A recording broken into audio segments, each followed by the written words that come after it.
So before I tell you this story, there's two important things about me that we should probably take note of. The first thing being, I'm not very religious, and I say this because I believe in a God or like a universe or an upper being. I just don't like being dependent upon one. Secondly, I wake up almost every hour, so I don't get to dream much. I don't know whether that's anxiety or I don't know. See, it was about 4:43 in the morning. I couldn't sleep and Xbox just got boring. I was in bed watching Lakers highlights. The last thing I remembered was AD scoring. You see, I ended up falling asleep, but not just any kind of sleep. So I remember opening up this old burgundy door that doesn't match the beige color of the house. I walked into this house full of people and it was just another party. I had a bag filled with food in my right hand, and as I walked in I noticed that there was something by the bar. It was this light. I know there was a figure under the light, but it was so bright I couldn't tell who or what it was. But once I noticed it, the room got empty and quiet, and I was compelled to walk towards this light. Bright lights, light bright, white lights, blue lights. I don't remember the color, I just remember it being bright. Bright, bright. Am I dying? I thought to myself. Suddenly a soft-toned voice spoke to me. If you had one wish to ask God, what would it be? Well, that's easy. I would wish for one talk with... No, I'm sorry. That one wish can't be brought. It responded so sternly. So why ask if you immediately say no so firmly? I was so frustrated, I let it have it. See, I would tell God I get why my dad died, but I don't get why my dad died. Doctors had no control over the fact that he had cancer, but I prayed and we prayed, and I even prayed some more because I thought that was the answer. I felt so guilty I began wishing I had prayed sooner. Maybe that would have gotten rid of all 3 tumors. I was only 9, I didn't even get the concept of time. But now I'm 24 and I know my bone to pick isn't with God. Cause see, I'm tired of aimlessly yelling and begging with God. I wish I could talk to my dad. I let him know that since he's been gone, the most common emotion I've ever felt is being sad. Because I waited and I waited for him to come back. But I'm tired of waiting and waiting with my luggage full of emotions that I need to unpack. 1 week away from my birthday, and my one wish was that I wouldn't have to wait till forever to see him again. But he forgot to explain that I'd see him once that clock hits never. But I'm done waiting. So if you could grant me one wish, at least read him this letter. See, I was only 9 when you passed away. But you knew for 9 months and didn't tell us anyway. Why did you decide that I wasn't old enough for you to tell me that you're fighting death, even though I had to hear you take your last breath? You decided that I was too young to see you die, but I was old enough to be the man of the house. Why? How did we come to this conclusion? I was only 9. I thought you could respawn from death, and I blame all my games for this illusion. But I became the man of the house, all right. And no matter how happy I look, I don't ever think things will ever be all right. Because you can say I became a man. At least that's what my family would say. But only because I learned how to work with my hands. But all of you forgot to tell me it was okay to ask for help. Instead, being a man meant showing no emotions. So my whole life I was just going through the motions. I felt so angry when they look at me and say I needed therapy. Like, why didn't you tell me that it was okay and it didn't make me crazy? Because every time I bring it up to my uncles, they still make fun of it. But now that don't faze me. But it used to. And you weren't there to defend me. And I guess I just wish that you would have came to save me. So my issue isn't with God, it's with you. Let's start off with, why didn't you tell me your brothers and sisters were nothing like you? Because I got news for you. I can't stand them, but they blame you. Like, why did I need them when they needed you? Then it became a competition of who needs who. Yeah, they had lost their brother, this is true. But I lost my father, my guidance. Until this day, they still don't see that point of view. And I hope they read this letter too. Maybe that'll make them realize all the pain they put me through. So when I was 16, I was introduced to a new emotion that held me down like an anchor. This emotion was called hate, so I'd feel that with a mix of depression, sadness, and anger. And there was only 4 people on this hate list. God, your brother, and your 2 little sis. See, I realized I needed an escape. So I got into cars and I began driving. The first thing Mom gave me was a magnet to ensure back home is where I'd be arriving. It read, don't drive faster than your angels can fly. But the first time I got in the car, I did 100 and I forgot about the road. I thought I had wings and I'd let go. If my angel was you and you couldn't keep up with the car, I was going to floor it because I just wanted to be far. Far, far, far from all my angels, because the worst that could happen was letting this pain go. In fact, I even named 3rd gear chemotherapy because I wanted it to take me to the same place where you got taken involuntarily. I said, in fact, I even named 3rd gear chemotherapy so I could disappear like the balding on your head from where your hair used to be. I just wanted to get away from you, get away from God. But no matter how fast I went, I could never outrace the sky. See, I knew I needed an escape, so I tried alcohol. But every time I drank, I wished the drunk would just dissolve. Whenever I was drunk, I turned so stupid. I felt like everyone around me saw me as a nuisance. Every time I drank, I felt like I was turning into those same people I hated. But I still drank and drank some more, and in turn that translated that I became those who I most wanted to distance myself from. I was so scared to even look in the mirror to see the monster that I've become. But like I said, I needed an escape, so I tried smoking weed. But I forgot to mention that I deal with a lot of anxiety. So when I would get high, my body would panic as its reply. And no matter what remedy everyone around me recommended, there'd be a point in time where from that high I eventually descended. My problem's still there because I never started to deal with them, so how could they have ended? I guess I tried these drugs because even though I was born to stand out, all I wanted to do was fit in. Funny because now we're in a pandemic and now we're forced to be socially distant. So alone is where you'll find me sitting. In fact, that got me thinking. Why didn't you tell me about how I don't connect with people? I mean, I connect with people, but only through LinkedIn. So there's a disconnect, and every time I want to hang with them, I have to make an excuse about why we're not linking. And what about the next woman I introduced to my mama? Would you love them like the last two? Or would you disagree and tell me it's lust I'd ensue? But tell me, Dad, did you ever have to deal with anxiety and depression? Were drugs your solution? Or were you not subject to these mental prosecutions? All right. I'm sorry, but I had to get that out. Realistically, if I had one more chance to talk to you, I wish I could tell you I love you. I wish I could explain that I'm this way because I idolize you. I wish I was everything you were, and I hope you wish that too. And they say I look just like you, but I'm not even half as man as you. I even wonder if I'm anything like you, but no matter what, I'm not you. I'm Alex Moncada Jr., and if I could be as great as you, then there'd be two. Two Alexes they can explain, change their life, but all these stories exclude me and include you. I hope you understand why sometimes I wish it was me instead of you. When you died, all Mom was left with was heartbreak. No one to provide or fend for us, and all I provided with was headaches. So why'd it have to be you and not me? At least my mom would have been fine along with Nani and Chachi.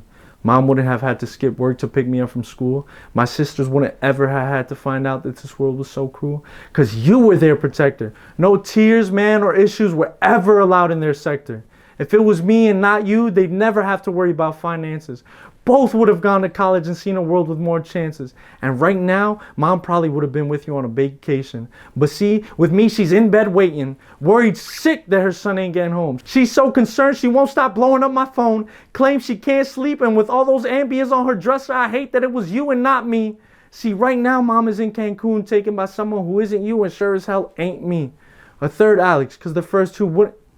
I mean, let me speak for myself, and that's why I say it should have been me and not you, because I couldn't. And it kills me inside, because I still can't spoil her, even after all that we've been through. And they told me that cancer wasn't contagious, but I would say that's untrue. Because it hurt me, and I hurt people, and now I live with the fact that I can't stop hurting people. And now I have to live with the guilt, knowing that I hurt people. But you healed people, not hurt people, so I wish it wasn't you. Ultimately, I just feel like my family and friends would be better off if it was me. And not you. See, I'm 24 and now I must ask, how do you believe in God when life has beaten you down this bad? If you were in my shoes and you had to deal with this pain Mom went through, what would you do? Feel blessed because we're still living, ain't that right? Well, guess what? I've seen Mom and both my sisters cry so much there wasn't one tear left in sight. They ran out of it. But I'm the man of the house. I wasn't even allowed to frown a bit. And I guess this caused my heart to be filled with so much hate. Because the world used to stop spinning when I was in your arms. And this feeling I could never recreate. And when you died, I just wanted the world to stop. Stop spinning, stop the pain, stop the hurt, stop the tears, stop the hate, stop the judgment. I get it, I get it! I heard from a voice that was very distinctive. I recognized it immediately. My frown turned upside down, almost instinctive. Look, I don't have much time. I mean, I'm on borrowed time right now because I already ran out of all of mine. So let me finish before you speak, and I hope you attain some of the answers that you seek. Look here, you're now 24, but explain death to me. Doctors told me I might die, but I went so numb I didn't even hear when they explained the next steps to me. But miracles happen, right? There's no way I could leave 3 kids without a father, right? Because how was I supposed to explain death when I didn't even understand it? I didn't even get a chance to get it, but I had to accept it. Damn it. So just for once in your life, give me a break. I was so scared of going when I slept that I'd stay awake. See, I was 31, you were only 9. I died being scared of dying. I held back all the tears when I told you I would make it, even when I knew I was lying. I fought for months and months, and they even claimed that I fought strong. And don't get me wrong, I'd do it all over again to hear my family's voice again, because that will always be my favorite song. As far as family goes, I'm disappointed, but this is what I expected. I'm truly embarrassed that you ever felt neglected by my own family. And I apologize, but you came this far, so I hope you see that you don't ever need their acceptance. And when you think about a woman, don't think of me, because you're the one that's going to live with her. Don't you see? Like how you say your mom is crazy because she's Puerto Rican, but all I ever saw was beauty. Or maybe it was that cooking that really got me thinking. My point is, you live with every decision that you make. So if you're happy, I'm happy too, just for your sake. And every time you hear that turbo spooling your RX-7, I'm right next to you in that blue R1, no matter how hard you're flexing. And I know that you're mama's boy. And I know she's scared every time that you drive that toy. And no matter how fast you think that car is, you're daddy's son too. And my wings flap at 12,000 RPMs, just like you. So when you're in third gear, look in your rear view and you'll see me in hot pursuit. Cause your mom would take me out my tomb and kill me herself this time if I let anything happen to you. I also understand that life's not fair and I never got to have that first drink with you. I never got to warn you about life and all those problems that it brewed. See, I lived my life with no regrets. Wait, okay, maybe one regret. That I didn't spend more time with you. But I'm still glad it was me and not you. You got opportunities I didn't. And I know it feels like your life is spell written. You still did what I didn't. But I still did what you haven't. I want you to experience peace and let go of all that havoc. I want you to feel what I once felt and what renewed my belief. That feeling that I had made me realize in Christ I surely believe. This is what made me truly believe in perfection. I wish I could go back to those moments and relive the feeling in every setting, which is that feeling after 9 months of finally holding your baby girl or your new son, because these children will eventually become your world. Out of the 31 years that I've lived, that's the highlight of my life. Those moments are more important to me than the time your mom decided to be my wife. See, you deserve those moments too, and all the trouble that they'll include, because that's life's best high. Not weed, alcohol, or medicine in hopes that you'll fly or life will just pass on by. See, you, Desiree, and Shania were the answers to all my prayers, because no matter how thick my skin was, you all got to my core layers. And every time I felt like giving up, I'd see the 3 smiles that even from the darkest place in the world it'd restore. My 3 little blessings, how could I ever ask for more? And if I had to describe happiness, it would be your mother, my 2 daughters, and you that with all my heart I still adore. But see, this is where it got me, a voice so militant. It brought me back to those years when I had to listen with real intent and respond with yes sir as every answer. But no matter how much I hated it, it was all facts and I embraced every bit. Lastly, how dare you question God the Creator, but you won't question your negativity, so do me a favor. Because look, just listen, if you need a reason to believe in God, I dare you to let something happen to my baby girls or your sisters. He'll be the only one who could save you from the wrath I will send, because now you're the protector just as I would have been. And finally, let this be the one and only time I speak to you about this. Every time you question God, question why you question Him, question your questions, because how dare you question the Almighty when you're still just a pedestrian? You dare challenge God, but won't challenge that same challenge about you? Like if I died, you question why He knew. Well, why didn't you? Since you have the audacity to doubt Him, but won't doubt you. Because even when I was dying, I could never doubt what He planned. What makes you a better man? And at least if you still don't believe in God, believe in me. Well, are you proud of me? Huh? Are you proud of the son you created? I kept my promise. I graduated. I'm sorry it took me this long and however many times I failed. But are you proud of me? I'm sorry I was ever mad at you. And I'm sorry I ever challenged God. I forgive you and I forgive God, but I hope you both forgive me too, because I just want to hear you say, are you proud of me? I was shockingly awoken with tears running down my face. I was asleep for 1 minute and that feeling I couldn't shake. Time was down 4:44. I realized I just had a dream with an angel. Although I cried, it wasn't painful. I felt relieved. The talk I always wanted to have with my father. I understood death, so I knew that idea would never foster. But last night, I slept with an angel. His name was Alex. And I can't wait to sleep tonight to see you again. As you can see, I'm well dressed now.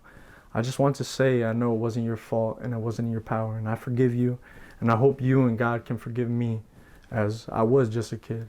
But happy 46th birthday, old man. I love you and I will never stop loving you. Until we meet again.